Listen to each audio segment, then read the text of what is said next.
1790 সালে জর্জ ওয়াশিংটনের প্রথম ভাষণ ছিল মাত্র 1089 শব্দের একটি রিপোর্ট।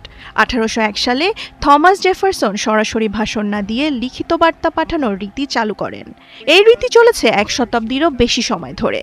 1913 সালে উড্রো উইলসন আবারও কংগ্রেসে সরাসরি ভাষণ দেওয়ার প্রথা ফেরান।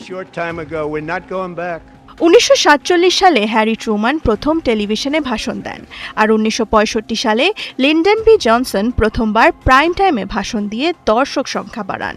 এরপর থেকে ভাষণগুলো বেশি দীর্ঘ, বেশি নাটকীয় হয়েছে, আর প্রকট হয়েছে দলীয় বিভাজন।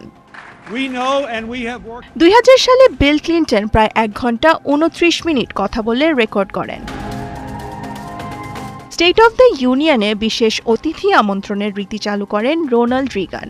পরবর্তীতে বিভিন্ন সময় এই সম্মাননা ঘিরেও বিতর্ক হয়েছে। 2020 সালে বিতর্কিত রেডিও উপস্থাপক রাশ লিম্বককে সর্বোচ্চ বেসামরিক সম্মাননা দেন ট্রাম্প। এই ভাষণের অনেক মুহূর্ত বিভিন্ন সময় ভাইরাল হয়েছে। 2009 সালে স্বাস্থ্যনীতি নিয়ে ভাষণের সময় বারাক ওবামার সামনে তিনি মিথ্যা বলছেন বলে চিৎকার করেন কংগ্রেস নেতা জো উইলসন। 2020 সালে ট্রাম্পের ভাষণ শেষে প্রকাশ্যে সেই ভাষণের কাগজ ছিঁড়ে ফেলেন তৎকালীন স্পিকার ন্যান্সি পেলোসি। এই মঞ্চ যে কেবল বিতর্কেরই জন্ম দেয়নি, অনেকবার দিয়েছে নীতিগত দিক নির্দেশনাও।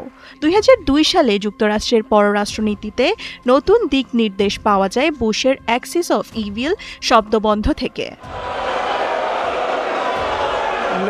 আজকের স্টেট অব দ্য ইউনিয়ন তাই কেবল বার্ষিক ভাষণ নয়, এটি এক রাজনৈতিক থিয়েটার। এখানে করতালি, প্রতিবাদ, নীতি আর প্রতীক মিলিয়ে প্রেসিডেন্টরা গড়ে তুলতে চান নিজেদের সময়ের একটা ছবি। দেওয়ান মুবাশশিরা হোসেন, ৭১।